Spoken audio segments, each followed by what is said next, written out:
2020년 9월 7일 월요일이고요. 현재 시간은 오후 1시 10분 향해 가고 있습니다. 한번 영상을 제가 찍었는데 12시 40분에 분명히 시작했는데 다 찍고 나서 오늘 좀 길게 했네, 몇 분이나 되는지 볼까 했더니 화면이 꺼져 있는 거야. 그래서 화면을 다시 켜봤더니 세상에 녹화 버튼을 누르지 않고 제가 혼자 수업을 다 했어요. 그래서 지금 두 번째 수업 영상 다시 찍어 보겠습니다. 지금은 눌렀겠죠? 네. 자, 지난 시간에 로마에 대해서 배웠는데 아직 로마가 마무리가 안 됐죠. 작은 도시로서 시작된 로마가 내적으로는 왕이 다스리는 로마에서 일부 소수의 귀족들이 다스리는 로마, 그리고 점점 더 이제 로마 정치에 참여하는 비중이 늘어서 마침내는 이제 일반 부유한 평민도 같이 참여하는 공화정 형태의 로마의 모습이 등장을 했다라는 게 우리가 지난 시간에 배웠던 내용입니다.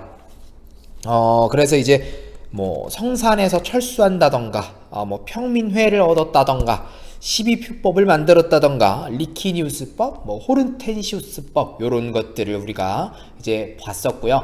그 다음에 또 하나는 이제 로마는 그 내부에서 이렇게 점점점 이제 가다듬었다면 대외적으로도 이제 그것과 맞물리는 시기에 이탈리아 반도를 통일해 나갔었죠. 물론 그 주변에 있었던 뭐 그리스라든지 뭐 아케메네스 페르시아는 로마하고는 뭐 관련이 없었나요? 작은 소도시의 로마라고 봤고요. 그리고 로마가 성장할 때쯤에는 아테네도 분열의 시기였기 때문에 여기가 로마라면 여기 아테네, 뭐 스파르타, 이 그리스 세계도 분열의 시기였고, 그런 상황에서 또 알렉산드로스도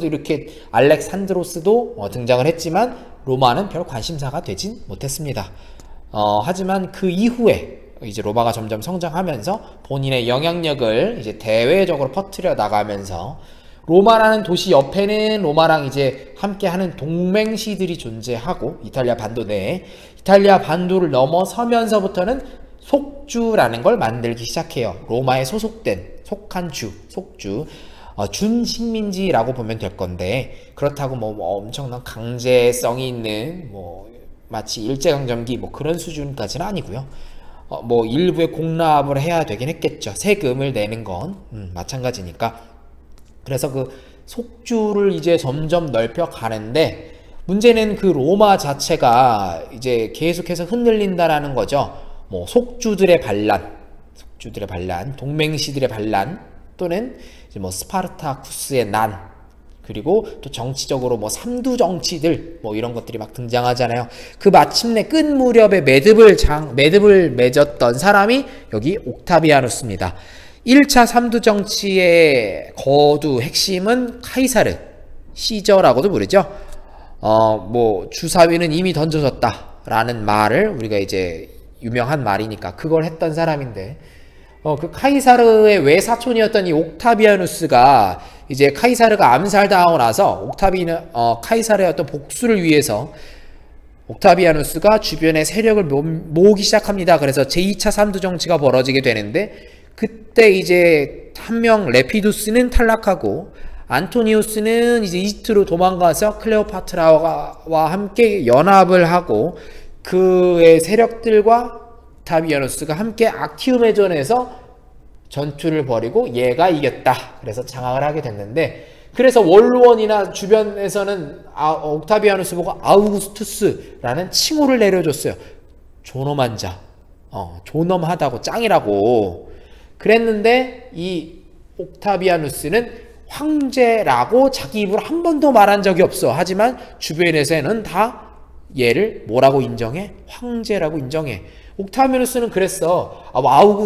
아우구스투스라는 칭호도 감사합니다. 하지만 저는 황제가 아니고요, 여러분과 함께 하는 한 명의 로마 시민일 뿐입니다. 단 제1시민, 가장 높은 시민이래, 프린캡스를 칭호를 자기가 가져갔다라는 거죠.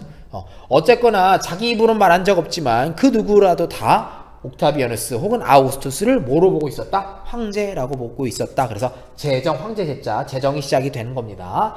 자, 이후에 뭐 여러 황제들, 뭐 네로랄까 뭐 이런 황제들이 등장하다가 오현제 시대가 도래하게 되어 5명의 유능한 현명한 황제. 자, 유능하고요, 정치적으로 안정도 했었고 최대 영토를 벌이기도 했습니다. 그래서 로마의 평화라고 하는 것이 이 오현제 5명의 현제들, 현명한 황제들 순서대로 쭉쭉쭉쭉 나가면서 그 시기를 우리가 로마의 평화 시대 또는 팍스 로마나라고도 우리가 이야기를 하죠. 팍스 로마나.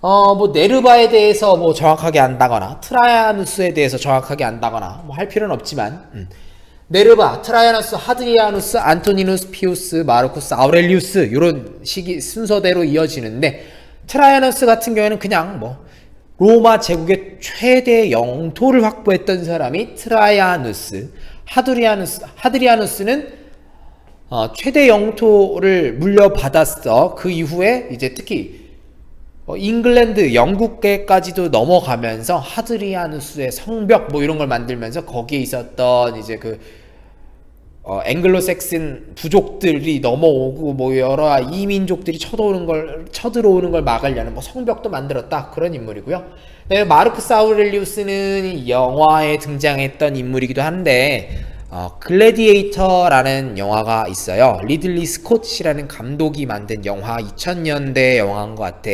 그 영화에서 황제로서 나오는 인물이 마르쿠스 아우렐리우스인 것 같아.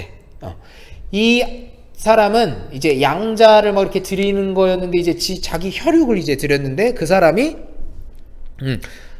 코모두스라는 황제였어. 코모두스라는 자신의 핏줄 황제였는데 애가 좀 약간 성격이 다크하고요. 뭔가 약간 되게 성격이 뭐랄까 좀 음침해. 근데 요때 이 마르쿠스 아우렐리우스가 총애하는 장군이 있었어. 그 장군의 이름이 정확하게 기억이 나지 않네요. 장군의 이름이. 근데 그 장군의 역할을 했던 사람은 러셀 크로우. 뭐 마르쿠스 아우렐리우스 황제는 누가 역할했는지 모르겠어. 근데 이 아들렉이었던 코모두스 황제, 이게 죽고 나서 이제 코모두스 황제가 즉위하면서 이 장군이었던 요 러셀 크로우를 이제 막 몰아내고 막 나중에는 얘가 반역을 저지른 사람이다 그러면서 막 노예로 팔아넘겨. 그래서 얘가 검투 노예가 돼가지고 마침내 이 황제가 보는 앞에서도 막 검투를 해서 투구를 벗고 얼굴을 대면하는 씬도 있고요. 이 코모두스 역할을 했던 배우는 작년에 작년인가요? 영화 조커에 나오는 호아킨 피닉스가 젊은 시절에 이제 코모두스 역할을 했었다. 그때도 연기를 엄청 잘했었는데 지금도 연기를 엄청 잘하죠. 어쨌거나 오현제가 이렇게 진행되면서 정치적으로 안정도 되고 최대 영토를 펼쳤다. 그래서 모든 길은 로마로 통한다. 뭐 이런 표현이 있는 것처럼 로마의 평화 시대였습니다. 그런데 이 로마의 평화가 계속 가지 않았어요. 군인 황제들이 등장하기 시작하는데요. 군인 출신으로서 황제가 되지 말라라는 법은 없지만 군인 출신이면서 황제가 되려고 갖은 권모술수 그리고 여러 사람들에게 피해를 끼치면서 막 독재 아닌 독재를 해나갔던 그런 사람들이 군인 황제입니다. 아주 200년 정도밖에 되지 않는 뭐 짧은 시기에 정말 수많은 황제들이 거쳐갔다라는 걸 우리가 여기서 알 수 있을 거예요. 내가 써놨던 것 같은데. 제가 지금 무슨 책 보냐면 요거 서양사 개론이라는 책이에요. 제가 임용 준비하면서 봤던 책인데 그 책의 이제 일부 내용들을 함께 제가 여러분들과 이야기를 나누고 있습니다. 어디서 찾을 수 있을까요? 내가 금방 찾았었는데.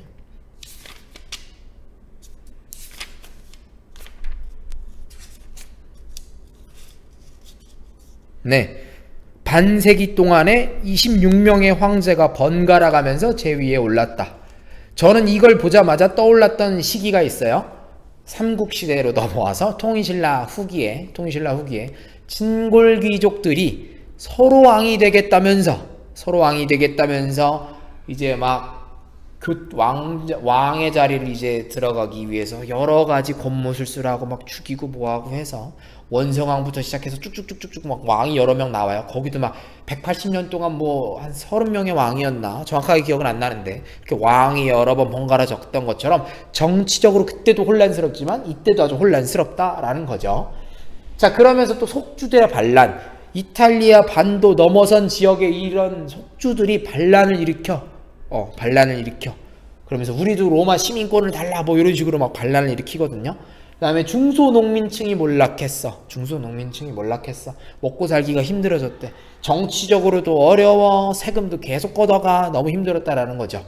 그래서 뭐 여러 가지 이유가 있어요. 로마 제국의 멸망에 대해서 여러 학자들이 학설을 주장하는 게 있는데, 그 중에서도 이제 가장 원론적이고 주류의 학설로 평가받는 것들 몇 개만 언급하자면, 일단 대외적으로는 당시 로마 위쪽에 게르만족과 같은 유목 민족들이 점점 내려온다라는 거야. 근데 사실 게르만족 같은 경우에는 유목 민족이라기보다도 숲에서 사는 사람들이잖아. 거긴 숲이 너무 우거져 있거든. 유목 민족은 저 초원에서 활약하는 사람들인 거죠. 어쨌거나 이민족들이 로마 아닌 이민족들이, 게르만족들이 계속해서 남하에 내려오고요. 또한 이 당시에 등장했었던 사산조 페르시아, 로마 제국하고 같이 있었던 나라, 그 같은 시기에 있었던 저 소아시아에 있었던 오늘날의 그 아라비아 반도 쪽 근처에 있었던 나라가 이제 파르티아가 있었거든요. 근데 그 파르티아 뭐 그런 나라들이 이제 멸망하면서 등장했던 나라가 사산조 페르시아죠.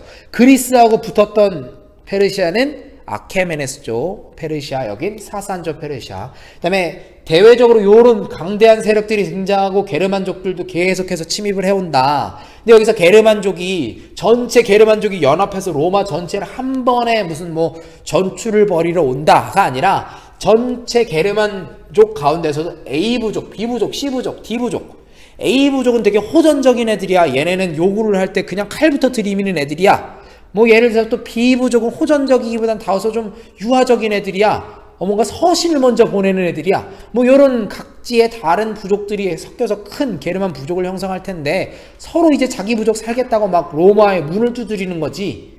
노크를 하는 애들도 있고, 칼부터 막 칼로 막 이렇게 하는 애들도 있고요. 자, 그런 로마의 변경 지방이 아주 어지러웠다. 대내에서는 농촌이 피폐한 상황, 계속 게르만족들 막 쳐들어오기도 하고, 그 다음에 상공업이 쇠퇴했다. 상공업으로 부를 축적할 수 있었던 시기가 이미 지났다라는 거지. 이와 과정에서 콜로나투스라고 하는 예속적인 모습의 농민들이 등장한다라는 거죠. 먹고 살기가 힘들었어. 중소농민들이 몰락했어. 그래서 이들이 어디에 내 몸을 의탁할 때가 필요해, 의지할 때가 필요해. 그래서 봤더니 지방에 좀 유력자가 있네. 그 유력자에게 가서 문을 두드리는 거지. 저 좀 시키는 거 좀 얼추 할 테니까 제가 농사 지을 수 있는 땅이라던가 좀 일할 수 있게 해주세요. 우리 식구들이 배를 골아요. 굶고 있어요. 그럼 유력자들이 이들을 쳐내기보단 그래 들어와. 다만 내가 이거 시킬 테니까 이거 해. 그리고 너가 바라는 대로 내가 농사할 수 있는 땅을 줄게. 빌려줄게. 뭐 이런 식으로 이제 소작을 시켜준다라는 거죠. 요게 또 비슷한 게 통일신라 시기에도 왜 호족들이 등장하나요? 지방 호족들이. 그래서 당시에 농민들이 하도 먹고 살기 힘드니까 세금을 제대로 못 내. 밀려. 그래서 당시 통일신라 여왕이었던 진성여왕이 야 니네 세금 좀 제대로 내. 이게 뭐야? 이게 나라냐? 라면서 교지를 내렸어. 그랬더니 지방에 있어도 농민들이 들고 일어나면서 벌떼같이 들고 일어났대.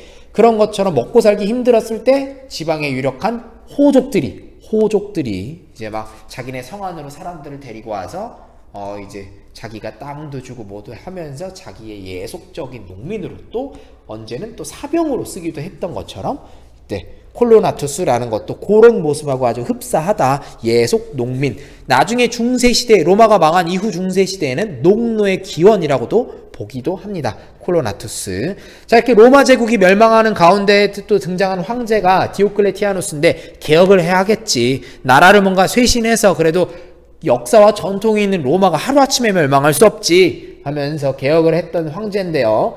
디오클레티아누스는 로마를 4개의 등분으로 나눴대. 처음에는요, 발칸반도, 그리스의 발칸반도가 있으면, 그리스 요 아테네, 스파르타 있었던 거, 여기에 이렇게 장화 모형의 이탈리아 반도가 있잖아요. 요걸 이렇게 반으로 여기를 이렇게 나눴어. 그래서 요걸 기점으로 이탈리아 반도부터 저기 이베리아 반도까지, 지중해 지브롤터 해협까지 쭉 가는 걸 서로마, 그 다음에 발칸반도부터 시작해서 여기 소아시아 이쪽 에게해 있는 쪽까지 가는 걸 동로마라고 머릿속에 염두에 두었는지 거기를 선을 그어놨어. 그러더니 자기는 황제로 어디를 취임했냐면, 어디에 좀 더 관심을 두었냐면, 어디에 관심을 두어야 되겠어? 로마 제국이야. 근데 로마 제국에서 그 로마는 어디서 따온 거야? 이탈리아 반도의 로마라는 시에서 따온 거잖아요. 오늘날의 이탈리아 수도. 그러면 황제라면 서로마에서 이제 동로마까지 케어를 해야 된다고 볼 수 있는데, 디오클레티아누스는 그러지 않았어. 동로마에 좀 더 관심을 기울이네. 뭘 버리겠다라는 느낌인 것 같아. 서로마를 약간 버리겠다라는 느낌 같아요. 근데 또 혼자 이 넓은 영토를 통치하기 너무 어렵대. 그래서 나는 동로마 얼추 할 테니까 서로마에서 황제를 하나 더. 근데 황제 한 명이 또 다 하려니까 이것도 너무 넓은 거야. 그래서 부황제를 각각 한 명씩 줬네. 그래서 각각 통치하는 지역이 4개로 나눠졌다 해서 4분할 통치한다라는 거고요. 또 이 디오클레티아누스는 4분할 통치하면서 당시에 페르시아 뭐 이런 나라들처럼 나도 전제군주제가 돼서, 전제군주가 돼서, 여기는 뭐 황제긴 황제인데 뭐 황제가 왜 죽어? 라고 하면 죽지 못해. 왜 죽냐고 막 되물어봐. 근데 여기 전제군주제가 너 죽어? 하면 내 수족들이 벌써 죽여놨어. 뭐 이런 황제권이 엄청 강화되는 모습을 막 펼치려고도 해요. 화폐나 군사 개혁도 하고요. 그 다음에 이제 디오클레티아누스 다음에, 티아누스 다음에 등장했던 황제가 콘스탄티누스 황제. 이 황제의 특징 가운데 하나는 이제 크리스트교를 공인을 했다라는 거죠. 313년에, 기원 후 313년에 크리스트교를 공인을 했는데, 밀라노에서 칙령을 내려서, 황제 칙령, 명령을 내려서 앞으로 로마 제국 내에서 여러 종교 가운데 내가 인정한, 황제가 인정한, 사입이 아니고 내가 인정한 여러 종교 가운데 크리스트교도 그중 하나가 될 것이다. 크리스트교를 이제 믿어도 좋다. 과거까지는 크리스트교를 믿는다고 했으면 박해를 했었다고. 크리스트교인들이 이때 당시에 로마에서 전통이 뭐가 있었냐면 황제를 숭배하는 사상, 종교의 모습이 있었거든요. 근데 그런 걸 크리스트교 믿는 사람들이 저항하는 거야. 우리는 우상을 숭배하지 않습니다. 오직 하나님만 믿을 뿐이다. 라니까 로마에서는 이거 뭐야? 이 새끼 반란 일으키려는 거 아니야? 라면서 막 박해를 한다고. 근데 로마에서 크리스트교가 뭐 확대될 수 있었던 건 여러 가지 이유가 있지만 하나의 일화를 들려줄게. 콜로세움에서 이 원형 경기장에서 검투사들이 막 나와가지고 칼 쓰는 노예들이야. 그래서 이 노예들이 막 서로 싸우는 걸 보고 사람들이 막 박수를 치면서 좋아했대. 그런 가운데 이 검투 노예 중에서 막 얘가 잘했다 그러면 막 호랑이, 뭐 사자를 다 풀어놔. 그래서 검투 노예들 여러 명이서 사자를 막 공격해서 검투를 몇 명 죽겠지만 사자를 물리쳐. 그럼 쟤 대단한 검투 노예라고, 대단하다고, 글래디에이터라고 막 칭찬을 해준단 말이야. 글래디에이터처럼. 근데 이 당시에 크리스트교를 믿는 애들 한 명 잡혔어. 그럼 얘를 가지고 네가 그렇게 믿고 있는 십자가가 과연 너를 지켜주는지 보자 라면서 십자가에다가 몸을 이렇게 묶어놨어. 그러더니 사자를 풀어놓는 거야. 사자가 그 십자가를 보고 어우 크리스트교네 이러면서 뒤로 빠지겠어? 전혀 아니었겠죠. 막 팔을 하나를 물어 그냥 뜯어. 근데 이 사람은 이렇게, 이 묶여있는 사람은 순교하는 거야. 그러면서도 크리스트교에 대해서 끝까지 잃지 않아, 신앙심을. 그걸 보고 사람들이 감화받는 거지. 마치 2차돈이 죽었을 때 피가 허옇게 터져 나오는 걸 보고 야 이거 불교 진짜 영험한 종교구나, 믿어도 되겠다 라고 막 이제 신라에서 지증왕, 막 법흥왕이 막 2차돈이랑 같이 불교를 공인할 때처럼 여러 박해를 받았지만 순교했고 또 여러 가지 역할들을 많이 했다고요. 그래서 크리스트교가 영향력을 행사할 수 있었고 마침내 공인되게 이르렀다고. 자, 그 다음에 콘스탄티노플, 현재 이스탄불이죠. 콘스탄티노플로 천도했다. 콘스탄티노플이 이스탄불로 바뀌게 된 건 우리가 영화를 봤잖아요. 오스만 제국의 꿈이라는 영화. 그래서 메메트 2세가 뭐 대포 막 큰 거를 갖다 놓고 막 대포를 쏘기도 하고, 그 다음에 배로 자꾸 접근을 하기가 어려우니까 이제 옆으로 섬을 넘어서 옆으로 숲을 넘어서 또 뭐 배를 이동시켜 가지고 결국엔 콘스탄티노플, 당시에 비잔티움 제국을 함락시켰다. 그 수도잖아요. 언제부터 수도가 된 거냐 하면 콘스탄티누스 황제가 콘스탄티노플로 천도를 하면서 이때부터 수도로 만들어지게 된 거죠. 딱 수도가 동로마 쪽으로 옮겼다 보니까 더 이상 서로만은 관심을 두지 않겠다라는 게 또 보이죠. 자, 제국의 분리, 서로마보단 동로마에 치중을 하다 보니 결국엔 테오도시우스 황제 이후에는 동서로마로 분열이 되어버렸습니다. 395년에 그리고 마침내 멸망을 하게 되는데, 동로마 제국은 서로마 제국이 먼저 멸망하거든요. 동로마 제국은 멸망하지 않고 나라 이름을 비잔티움 제국으로 고치면서 오스만 제국의 메메트 2세가 콘스탄티노플을 함락시키기 전까지 1453년까지 명맥을 유지했다. 유명한 황제들도 나중에 배울 거예요. 그 다음에 서로마 제국은 버티다 못하다가 476년에 게르만족의 침입으로, 오도 아케르의 침입으로 인해서 멸망을 하게 됐다라는 거죠. 요 당시에 로마 제국의 게르만족이 이렇게 침입을 해서 멸망을 당했다는데, 이거 보면 게르만족이 무슨 진짜 뭐 전열을 가듬고, 물론 전열을 가듬고 들어왔겠지. 근데 막 엄청난 대규모의 군대로 빡 쳐들어왔다 라기보다는요, 2차 세계대전 뭐 이런 것처럼 막 엄청 크게 쳐들어왔다 이런 거라기보다는, 여기를 보면 돼요. 위진남북조 시기, 왜 요 중국의 위진남북조 전 시기에는 한 나라가 있었잖아요. 후한. 광무제가 세웠던 후한. 그 후한도 이제 지내다가 이제 분열이 일어나서 위촉 오로 나누어지는데, 조조의 위나라가 당시에 유비의 촉, 뭐 손권의 오나라, 얘네를 정복시킬 수 있었던 것 여러 이유 중에 하나 중에는 군사적인 힘이 너무 막강했다라는 거지, 조조 측이. 근데 이 조조가 그렇게 군사적인 힘이 막강했던 건 북쪽에 있었던 유목민족의 군사력을 활용했다라는 거야. 기존의 적으로서만 생각하고 막 몰아내려고만 했던 상대가 아니라 이제는 그들을 포용했어. 일부를 데려왔어.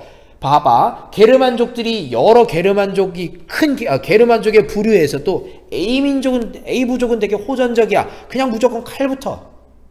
B 부족도 이해 못지않게 군사력은 있는데 얘는 되게 우호적인 애들이야. 편지부터 보내는 애들이네. 좀 얘가 말이 통해. 그럼 그런 애들은 이제 대화를 하고, 그런 애들이 막 우리 너무 먹고 살기가 힘들어서 그런데 로마 제국 일부만 좀 떼어주시거나, 아니면 그 로마 제국 성벽 아래 일부 지역만 저희한테 좀 빌려주시면 저희가 거기서 일하면서 세금 가까이 좀 내겠습니다. 그럼 당시에 로마의 황제나 속주의 총독들이 어떤 생각을 하겠어? 이걸 그냥 또 얘네들도 칼로 다 무찔러서 또 다시 적으로 만들 필요는 없겠지. 오히려 얘네 게르만 애들이 일부 B 부족이 우리 속주에 와서 산다면 얘네를 잘 구슬려서 얘네를 우리 속주의 군사력으로 바꿔서 다른 게르만족을 몰아내는데 이 제2로 써먹으면 어떨까? 요런 생각으로 막 받아들이기 시작한 거야. 얘네도 마찬가지야. 위진남북조에서도 5호, 흉노, 선비, 저갈강, 얘네가 내려왔을 때도 사실은 무슨 어느 날 특정한 날 요이 땅 하면서 이렇게 요이 땅 준비 출발 뭐 이런 식으로 막 내려온 게 아니라 슬며t 이미 침투해 있었고 이미 함께 살고 있었다고. 만리장성 이남 지역에서도 그거야. 그래서 이 당시에 로마 제국이 멸망할 수 있었던 이유가 뭐 얘네가 강대한 나라들이 있었다, 농촌이 피폐했다 이런 것도 있지만, 또 다른 이유 중에 각광받는 거는 중소농민층이 몰락했다라는 거야. 지금 또 갑자기 왜 중소농민층이냐 보면, 로마가 이탈리아 반도 내에 있을 때는 나는 로마인이야. 로마가 성장할 때 이탈리아 반도를 다 이제 통일했을 때 그 무렵에 나는 로마 시민이야. 로마 시민인데 호르텐시우스법까지 통해서 내가 정책에 참여할 수 있게 되었어. 나 결국엔 로마 시민이 되었고 내가 정책에 참여할 수 있었고 이제 내 로마가 된 거야. 나의 로마가 된 거라고. 나의 로마를 지키기 위해서 내가 로마 군사가 되어서 로마 병사가 되어서 외부의 적들과 싸우는 건 당연한 일이지. 오히려 나의 로마를 지키는데 내가 죽는다면 명예로운 일일지도 몰라 라면서 자긍심을 가졌대.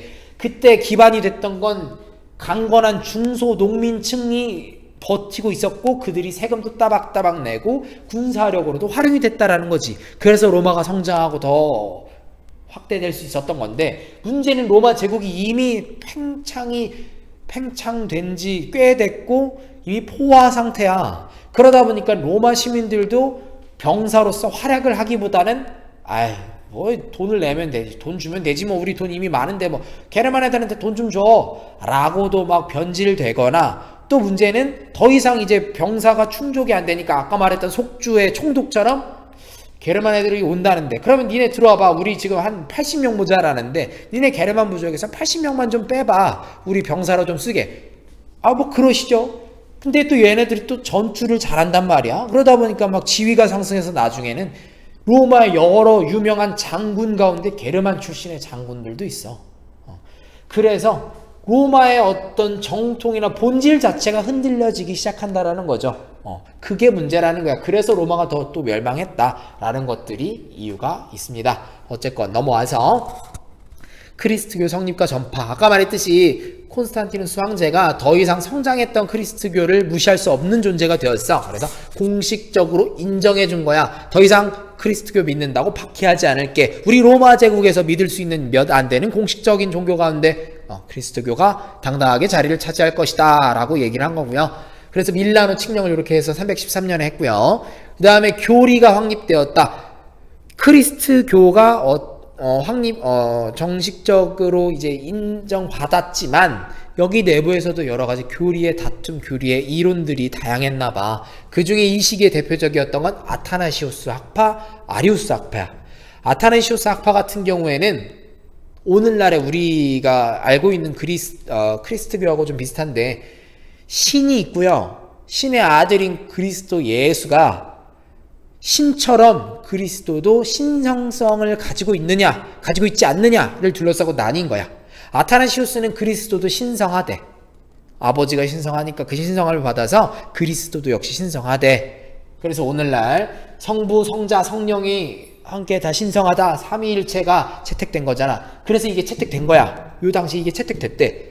정확하게 왜 이게 이유로서 채택됐는지는 잘 모르겠지만, 네, 아리우스 학파는 아타나시우스와는 다르게 신이 신성한 건 이해는 하는데 그의 아들인 그리스도까지도 왜 신성한지 이유를 모르겠다, 그건 맞지 않는다면서 막 비판해. 그래서 아리우스 학파, 결국엔 이제 아타나시우스 학파가 채택되고 아리우스 학파는 채택되지 않고, 이건 이제 주변의 여러 이민족들에게 또 영향을 미치면서 그들이 받아들이기도 해요. 어쨌거나 아타나시우스 학파가 채택이 되는데, 채택되는 과정에서 뭐가 중요하냐면 니케아 공의회라는 걸 누가 열었어? 콘스탄티누스 황제가 열었어. 종교회의라는 거야. 종교회의를 니케아라는 지역에서 열었는데 누가 주관이 돼서? 콘스탄티누스 황제, 정치적인 지배자가 중심이 돼서 공의회를 열고 종교의 교리를 채택하는 거지. 마치 오늘날의 트럼프가 교리의 어떤 핵심을 자기가 공의회를 열고 채택했다라는 느낌하고 비슷하다고 보면 돼요. 트럼프가, 아니면 또 문재인 대통령이 그런 것처럼 정치적인 지도자가 이걸 열었대. 이후에 중세시대엔 또 어떤 일이 벌어지냐면, 황제가 있고, 그때 또 등장의 황제가, 그 다음에 교황이 있어. 황제권과 교황권의 다툼이 여기서부터 이제 발단이 되는 거지. 황제는 생각해, 내가 황제가 종교적인 교리에도 관여를 했었는데 당연한 거지, 이렇게 종교에 간섭하는 거. 근데 교황은 받아들이고 싶지 않은 거지. 그래서 막 계속 싸워. 그런 바탕이 되는 게 또 여기서 보이고요. 근데 국교, 로마 사람이라면 이젠 누구나 다 뭘 믿어야 돼? 크리스트교를 믿어야 돼. 테오도시우스 황제가 로마의 국교로서 크리스트교를 선포했다. 크리스트교를 공인한 건, 크리스트교를 믿으면 막 박해를 받아. 마치 조선시대 후기에 동학을 믿으면 박해를 받던 것처럼 크리스트교를 믿으면 막 박해를 받는다고, 그걸 막아주겠다는 거야. 황제가, 야, 이제 더 이상 크리스트교 믿는다고 못살게 굴지 마. 크리스트교에 이제 엄연한 로마 제국의 한 종교 가운데 하나야 라고 공인해 준 거고, 국교라는 건